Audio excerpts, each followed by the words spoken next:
Okay, welcome everyone. We are joined by a panel of experts on how sports is growing and becoming truly global every single day. It feels like we're seeing an explosion of interest from US leagues looking to expand their fan bases abroad. We're looking at emerging markets building the infrastructure that's needed to support professional sports teams.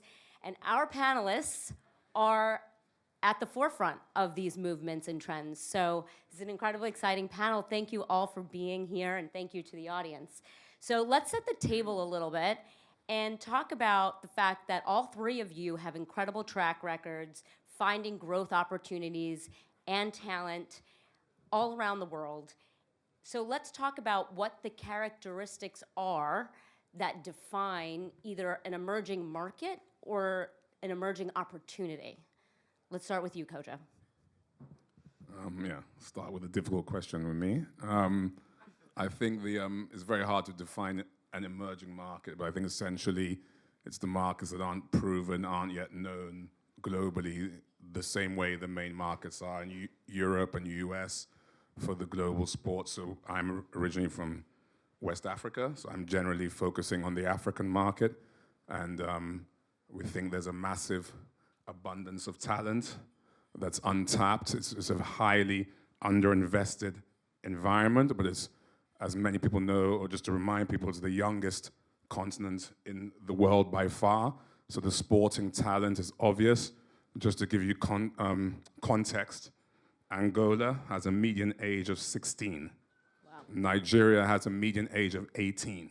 So these continents are genuinely very young, and the fastest growing populations in the world. So the obvious sporting talent coming through is obvious, but there's, like many other things on the continent, there's a lack of investment on significant scale to develop the leagues and the infrastructure like you would have over here. Cheick? Thank you for the question. So typically people think of emerging markets along geographic lines, but as you said, it's truly the markets that are unproven, where there's fast growth, and really where you have to take a risk and build businesses. So even within the US, Canada, Asia, you will find emerging markets. So for example, one emerging market that we're very excited about is basketball in Paris. You know, who would have thought? The Olympics was a coming out party. You've seen the French team on the men's side and the women's side get to the finals. The NBA, I believe, has 14 active French players, right after Canada that has 11. And obviously, the last two number one picks coming from Paris. So this is a bit of an emerging kind of market for us, and we just made an investment there that we announced last week. And so these are the markets where you have to go, build, and increase property value over time. It's always hard being the third one because I just end up sounding completely repetitive.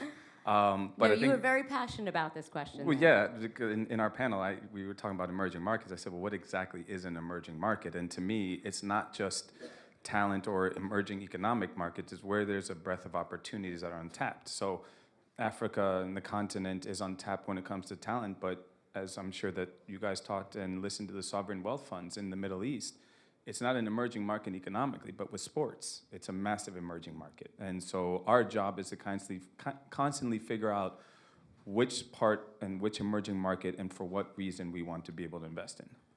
So great. So we heard a little bit of the top lines with opportunities in West Africa, in Paris, and also, on sovereign wealth funds potentially in the Middle East. Let's dig a little bit deeper into that and tell the audience, what is actually exciting you guys right now? What specifically, what talent, what opportunities? Let's dig into the details a little bit. Cheick, go ahead. I'll start with you. Sure. So obviously our two core sports are soccer. Since I'm in the US, I won't say football. So soccer and basketball.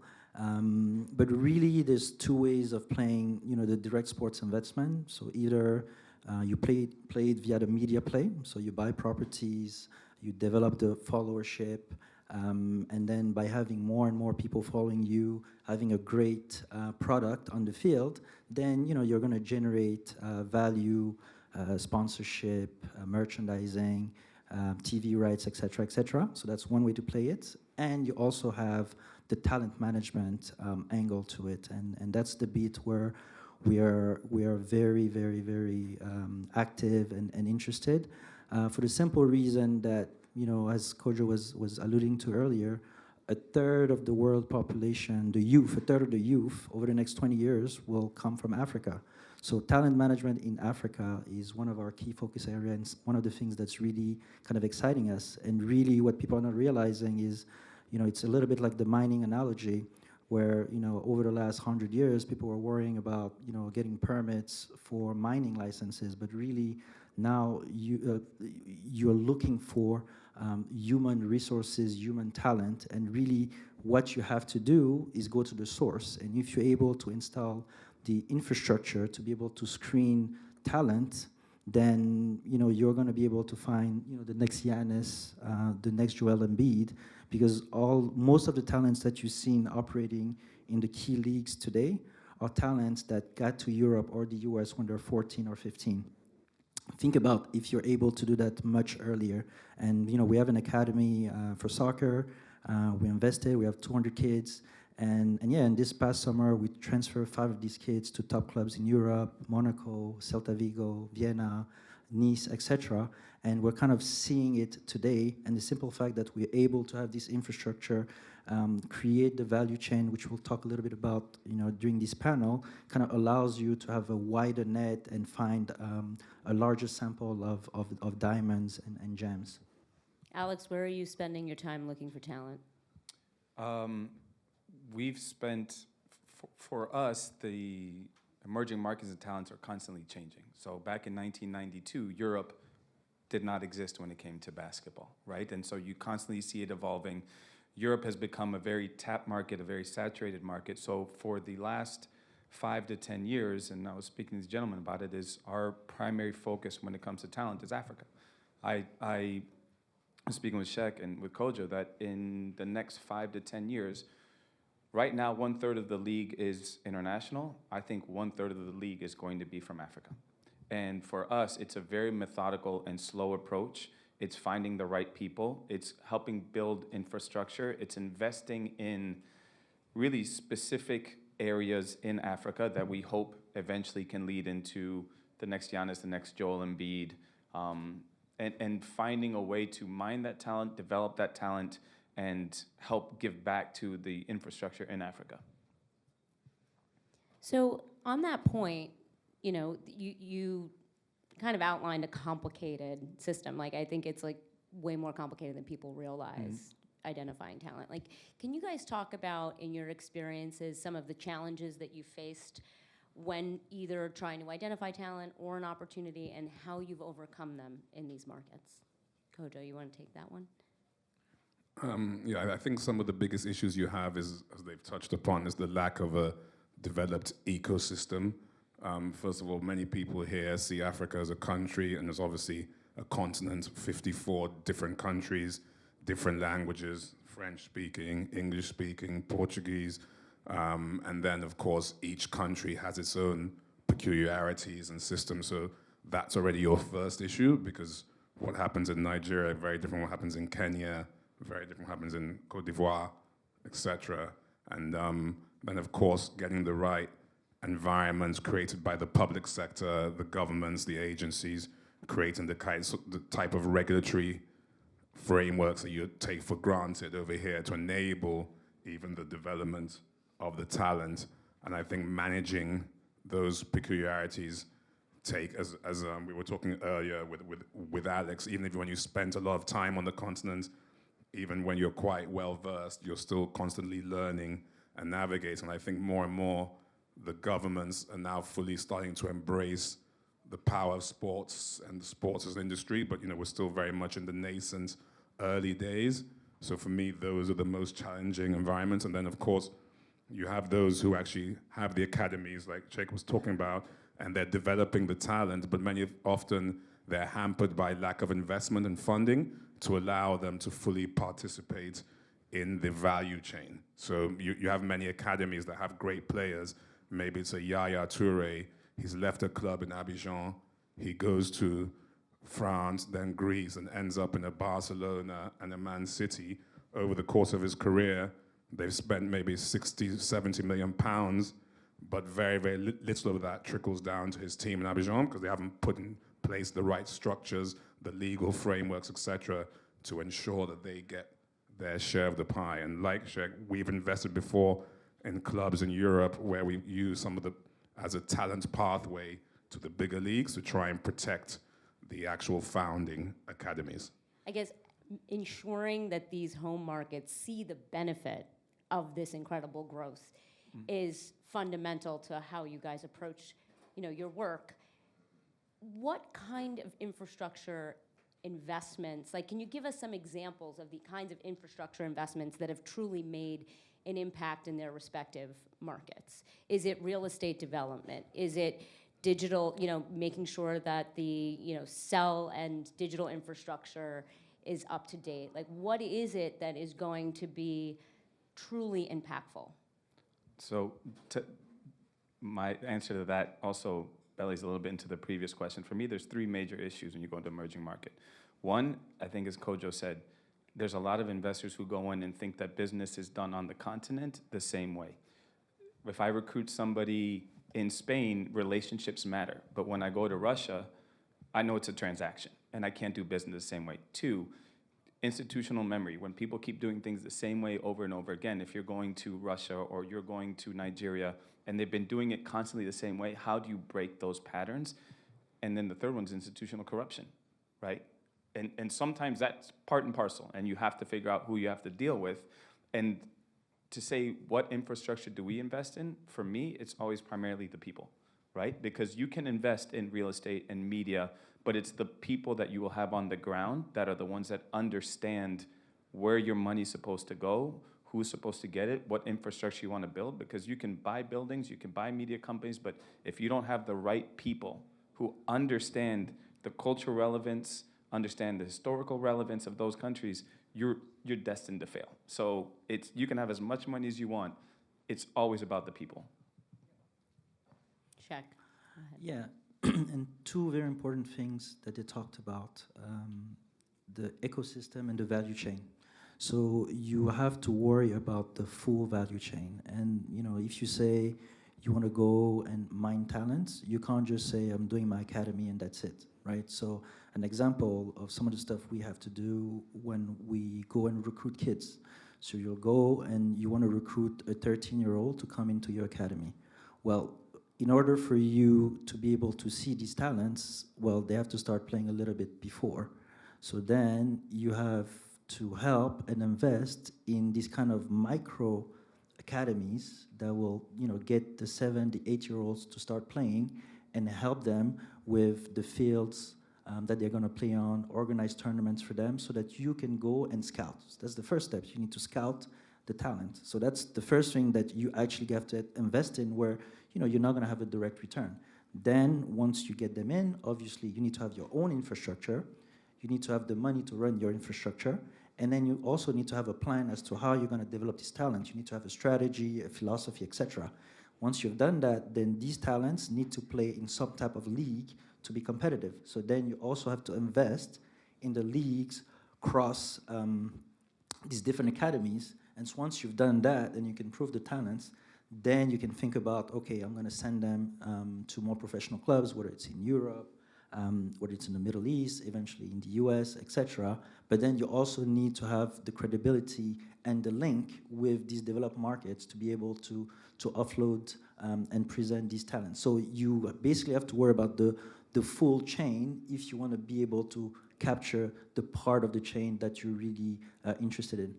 So how much of that is happening, Kojo? How much of that is actually happening of, people developing the entire value chain? I think we're in very early stages. Therein lies the opportunity. It's starting, but it's starting very slowly, as Cheick alluded to. And I think that is where the investment opportunity is, because it hasn't, up until now, been done effectively. And but the world is obviously more increasingly aware of the abundance of talent that comes out, but the gap and the divide is massive. I think there was a statistic I was using with some friends of mine the other day that we recently had the Olympics in Paris. Just to give you context, we had the Olympics in Paris, and obviously the US came top. I think they got something like 130 medals. But when they break it down, they actually broke it down into colleges. And I think people either went to those colleges currently or previously, and the number one university was Stanford. Stanford had something like 39 medalists came from Stanford, just one university. And the whole continent of Africa, 1.5 billion people, also got 39 medals. So therein lies the massive disparity of investment, because obviously, as much as we love Stanford, you can't believe it has better sporting potential than the whole continent of 1.5 billion people. But I think it shows you what the opportunity is if we got a little bit of Stanford type of investment into Africa. No, it's an excellent point. Alex, are you seeing this kind of value chain investment, like up and down? Yeah, I think the biggest issue, and I'm going to steal something that Cheick said so I sound more smarter than I actually am. We in the back, we were talking about it, and he was absolutely right. He said it takes 5 years to figure out what business you're going to be in, 5 years then to like run and learn how to operate that business, then you start making money. I think there's a lot of very good intentions to be able to build that ecosystem and to build that chain, but in today's investment world, there's not a lot of patience to say, I'm going to funnel money for 10 years straight, hoping that it works out, right? And I think that's, to me, the biggest challenge is having anybody, whether it's our group or any other group who invests in emerging markets, is to say, I understand this may be a lost leader for a while, but we're going to invest in it. So I do believe it's happening, but it's like we're dipping our toes in the water to see what it is that we can actually do. Well, based on your commentary, I cannot help but think of women's sports here in the US, because there is a tremendous parallel there of people investing in it, right, when it wasn't profitable and it wasn't growing and it wasn't sexy, and now everybody wants in.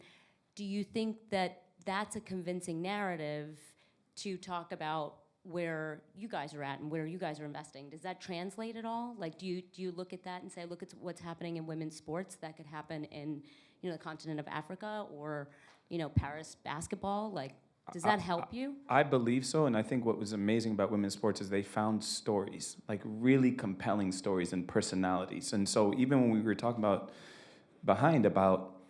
giving back to the infrastructure, so when you have a Giannis or a Joel Embiid or Samuel Eto'o, right?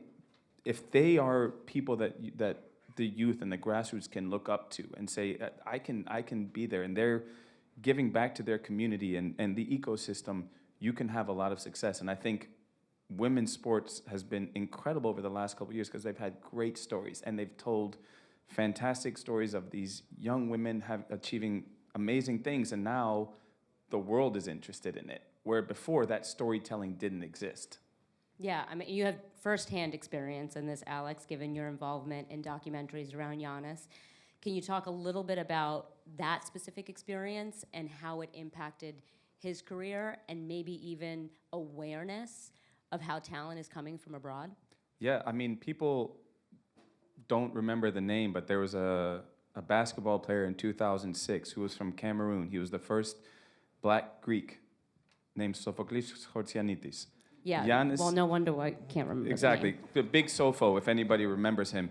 And you talked to Giannis, and the first time that he realized as an illegal immigrant, minority in Greece, that he could become something was watching not Michael Jordan, not Allen Iverson, but the one person that was Black and Greek who was successful, right? And that to him, he said this many times, if I didn't see that, I don't know if I would have pursued this, because that's when I looked at my brothers and said, he looks like me, right? He has the same background as me. And so whether it's Giannis or Joel or anybody, when they have this northern star, this person that they can say, that looks like me, I can do that, then you get into infrastructure, then you get into academies, then you get into training, but you have to have that one northern star to say, I can do it because he did it.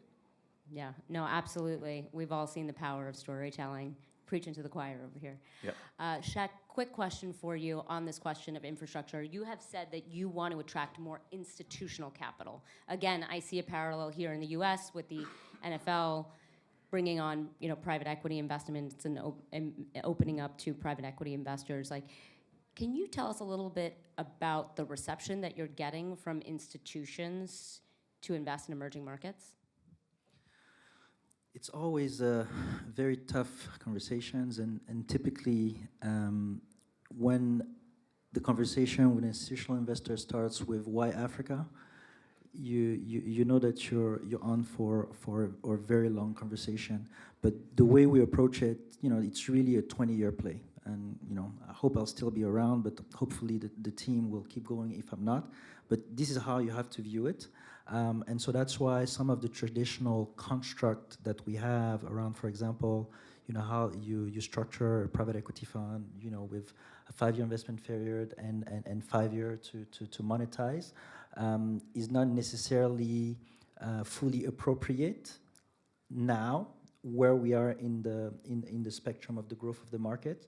So you need a little bit more patient capital, where you might be able, for certain investment, be able to create value over 7 years or 8 years, but really you should be in it for the long term.